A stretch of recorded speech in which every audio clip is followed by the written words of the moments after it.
it will also disappear. You will not be able to pinpoint it. That's the meaning. So it is because of this, the path that you cultivate. Place the essence of the path on the nature of basis of all.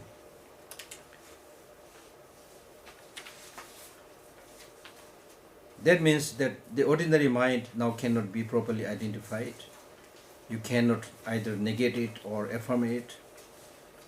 And in the case of the 7 types of consciousness also, they are all conceptual thoughts. So when analyzed, they will also disappear.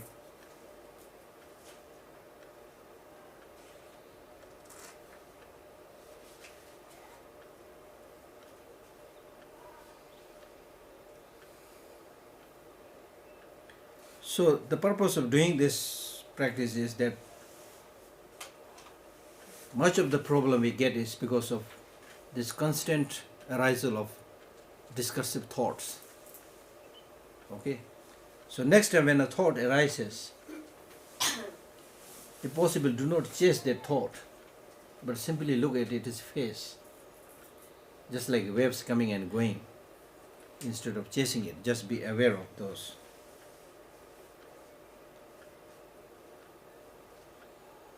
And ensure that your mind stays on the ultimate reality of that thought.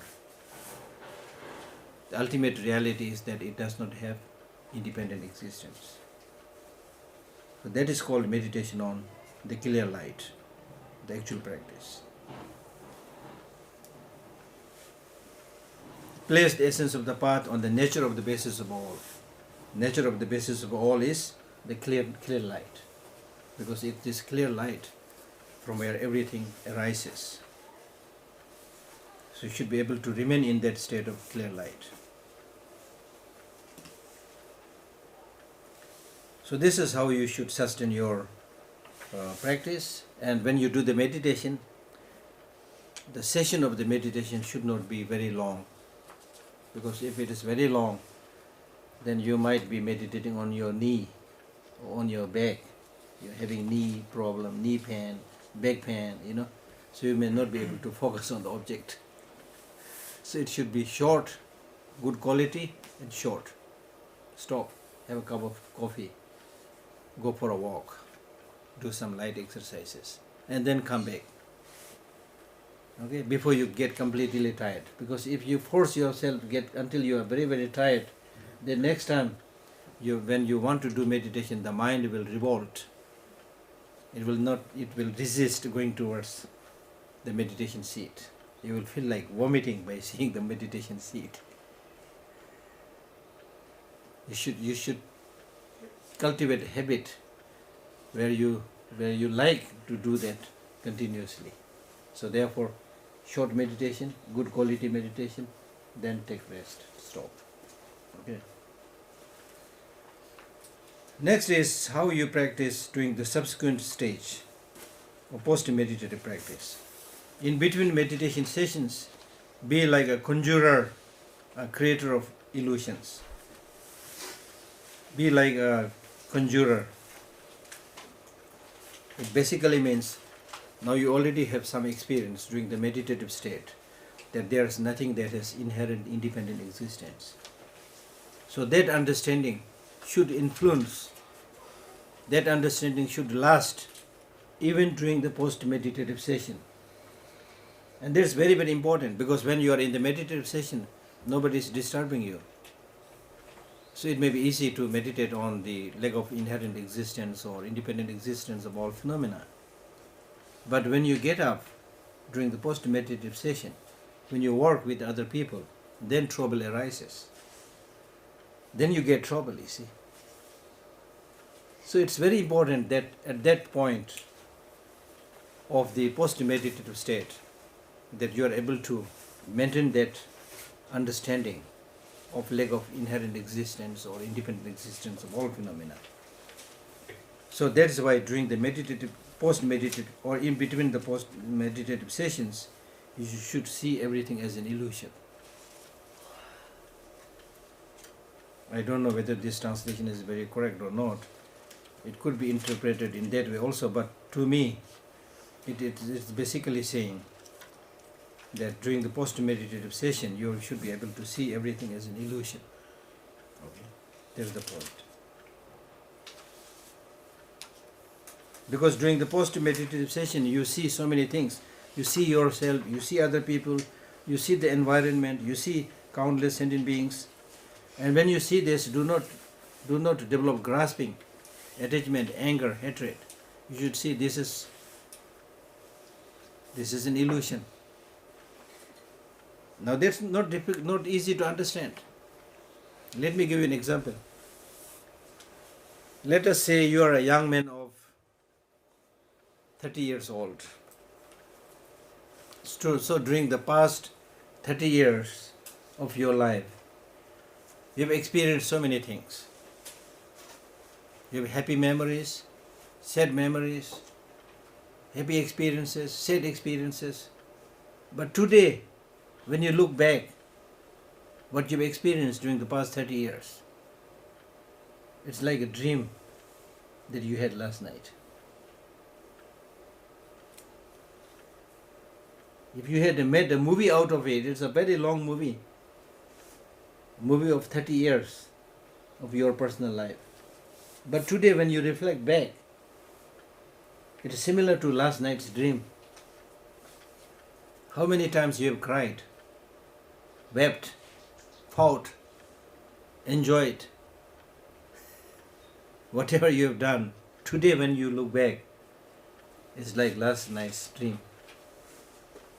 The rest of life will also go like this. So that's the meaning of seeing everything as an illusion, as a dream. Dream means there's not much point to develop too much grasping and craving. Is it a good idea to develop too much grasping and craving to dreams? For example, in the dream, you got a very wonderful dream of winning $1 billion. But next morning when you wake up, you did not win even $1. But will you feel very, very upset? If you feel very, very upset, then people will say, stupid, that was just a dream. That was just a dream, you see.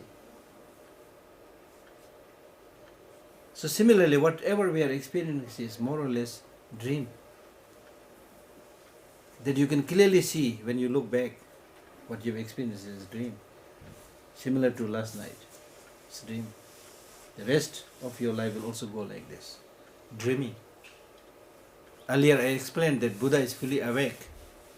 And we are not awake. Meaning we are sleeping and dreaming. We are sleeping and dreaming. So there's not much point to develop too much grasping and craving to the dreams of this life. There is a beautiful Buddhist text called 37 Bodhisattva Practices. Some of you are familiar with that text. 37 Bodhisattva Practices. Where the Master says, all the sufferings that you are experiencing today are like the sufferings that you experience when you dream. In your dream, you get a dream of the death of your son. In your dream, you get a dream of the death of your son and you suffer terribly during the dream when you're sleeping.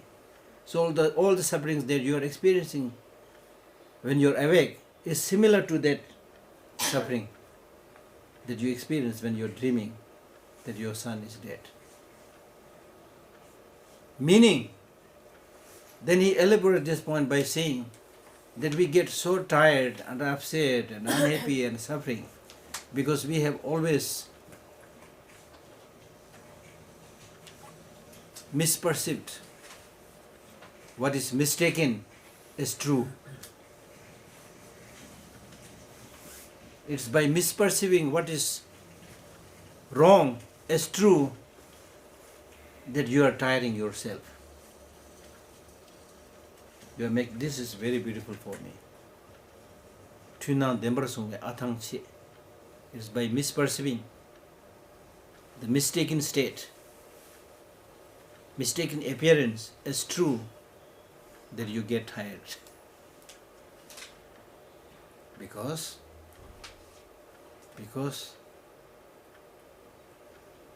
you're trying to get something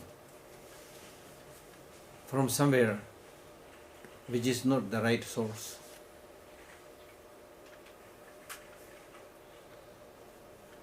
I call it misplaced trust.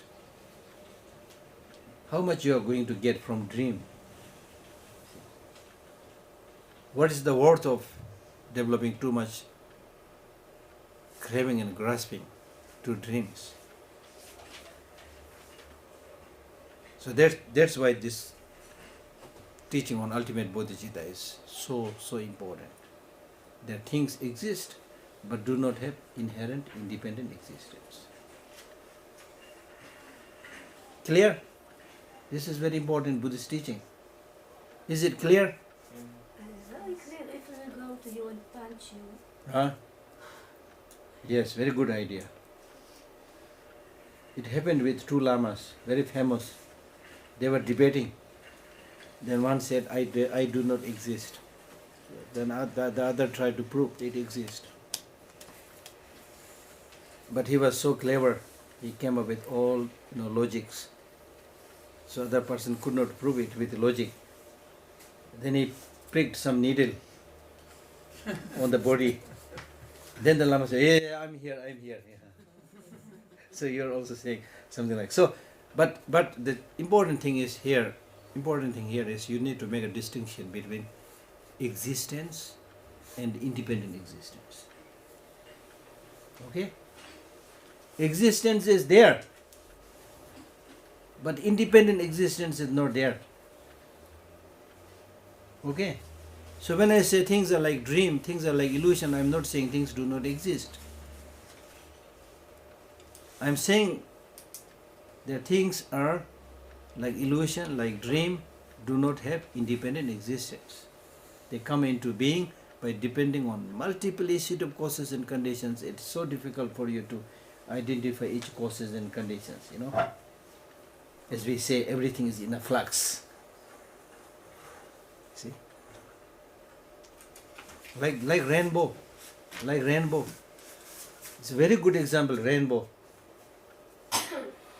At a distance, the rainbow looks beautiful. Isn't it?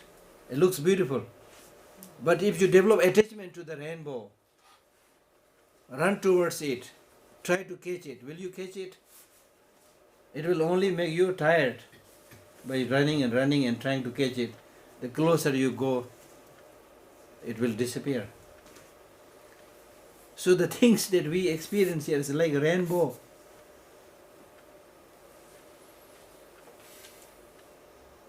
Or something that you watch on a television screen. There may be a very attractive car, a very attractive man, a very attractive woman. But if you fall in love with that car, that man, that woman on the screen, will you get anything from there? Something like that. Illusion. Something like that. Okay? Yeah? But if we would think that everything is illusion, how can we have some value to the life, like some goals, and like we want to achieve something either in our profession or students or sport, something like that. So Yeah, but what are you achieving? to be better in No, the two ways of answering this. One, you do whatever you like, thinking that you are achieving, but what are you achieving? Knowledge, wisdom. Wisdom, I don't know. Not many people are achieving wisdom, but if you achieve wisdom, that's good. But anyway, her question is, how can we, if everything is illusion, how can we achieve wisdom? How can we gain knowledge? How can we have values? That she is asking. So therefore I made this distinction. Things exist. Things function. Therefore you can get wisdom. Things exist, therefore you can work. You can get what you want. You can develop wisdom. You can develop compassion. I'm not saying things do not exist. But if you think that things exist independently, then it's impossible for you to get wisdom, to get compassion, because there's nothing you can do. Existing independently means it is its own absolute nature. If it is an absolute nature, then there's nothing you can do. If it is good, good, forever. If it's bad, bad forever. You cannot change it. Okay? But if it is an existence dependent on many causes and conditions, then you cultivate the causes and conditions and you have the fruit. Wisdom, compassion, love, or whatever achievement it is. So therefore, Nagarjuna says, if emptiness is possible, everything is possible. If emptiness is not possible, nothing is possible. If emptiness is possible, that means if interdependence is possible, then everything is possible. If emptiness is possible, everything is possible means if interdependence is possible, then everything is possible. Because by depending on this, that, by accumulating all the causes and conditions, you can get the fruit. But emptiness is not possible. If things exist independently, nothing is possible. Because it's the way things are, you can't change anything. Okay? Clear? Is that clear? It will not be so clear to all of us because you get some answer, but still you when we talk about achieving something, we are talking about achieving something that is absolute. You see? It's deep down in our heart. It's deep down in our heart. We have this very strong grasping to things, seeing them as, for example, if you like somebody, he has to be good from its own side. That's what we think. If I marry this person has to be good, completely good. That's what we think. But if somebody says, no, he cannot be completely good, it shatters your vision, you see. There's the truth, but it doesn't go to your taste, to your ignorant mind. So therefore, sometimes like you've heard about this Heart Sutra. Some translators called it Heart Ethic Sutra. They called it Heart Ethic Sutra because when you teach about this emptiness, it goes against our clinging. And we want to remain in the samsara. We want to remain, get stuck in this clinging, in this grasping. So it really shatters what we are planning. And many of the things that we are doing doesn't make much sense. And you want to make sense. You want to live in this world. You don't want to go out of samsara. Anybody wants to come out of samsara? Yes? Not so sure. We say it, but not so sure. But we think carefully. It's not easy, including me, all of us, Because we say samsara is bad, For the sake of saying, we are saying that. But deep down, we want to stay in the samsara as long as possible. We are thinking samsara so far is quite nice. That's why we are scared of death. When we are scared of death, we are saying, I don't want to die. When you say I don't want to die, you are saying, I want to live. Live where? Samsara. You see? So there's strong obsession to this life. We want to do the same stupid thing again and again. The Dharma teachings say, oh, this doesn't make much sense, So therefore you feel uncomfortable. So therefore not many people follow these teachings in general and particularly the Mahayana teachings. I read one of the Buddha's own teaching, Mahayana Sutra, where the Buddha says, not many people will be able to follow this Mahayana teaching. Because the Mahayana teaching says, this is the best, this is the best, this is the good side, this is the good direction, go here. But you will say, I don't think so because everybody is going there. You see? So we want to follow what everybody is doing. Human beings are great imitators. After all, we are kind of monkey, you see. Monkeys are very good imitators. You throw one banana, they'll throw another to you, something like that. So we are also imitators. And whoever does the greatest imitation is called a scholar. Okay? So therefore you need to do a lot of thinking. Because when you think about emptiness, it's not easy. It makes sense, but still you feel uncomfortable. You see? Because we want something to cling on to. And the teaching on emptiness is there's nothing worthwhile to cling on to. Even the Buddhahood, do not develop grasping even to Buddhahood.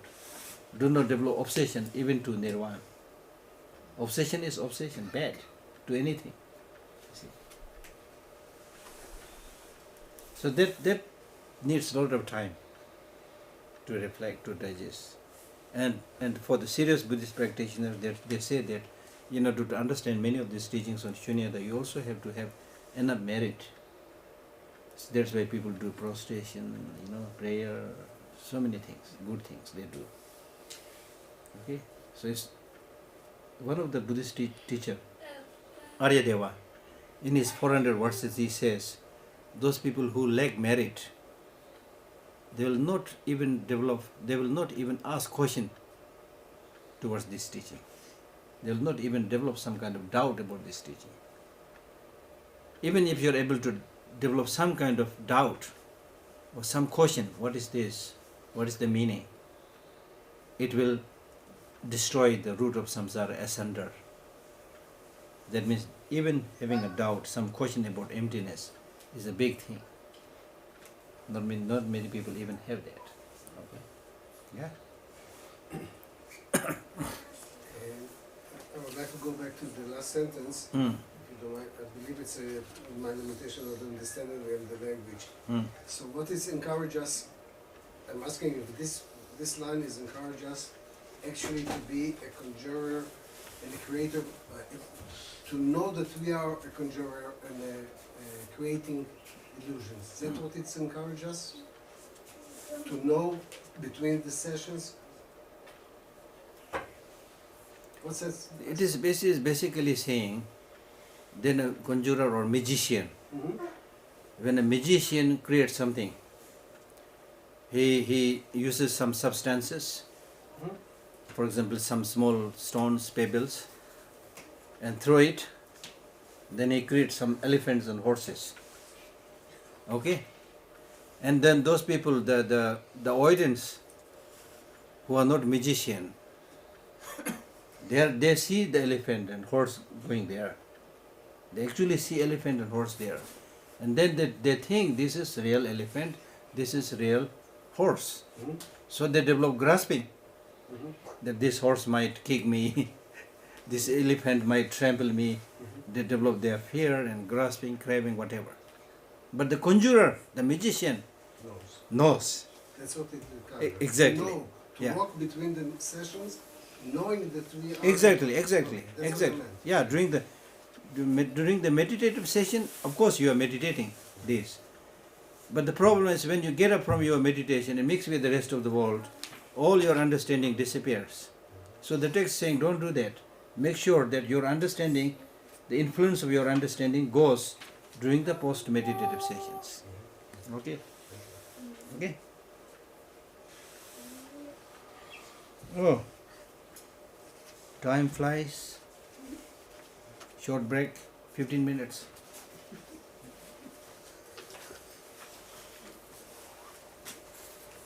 We come back at 3:45. 15 minutes break.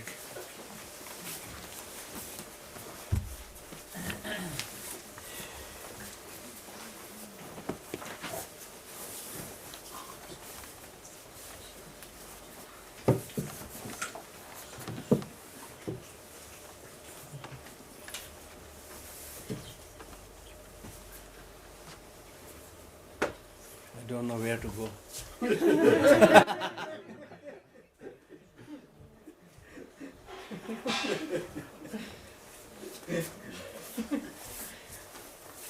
שימו לב שהוא אמר 15 דקות הפסקה, בלוח כתוב חצי שעה, שזה 15. רגע, זה חזן כאן, אנחנו חדרים מזה.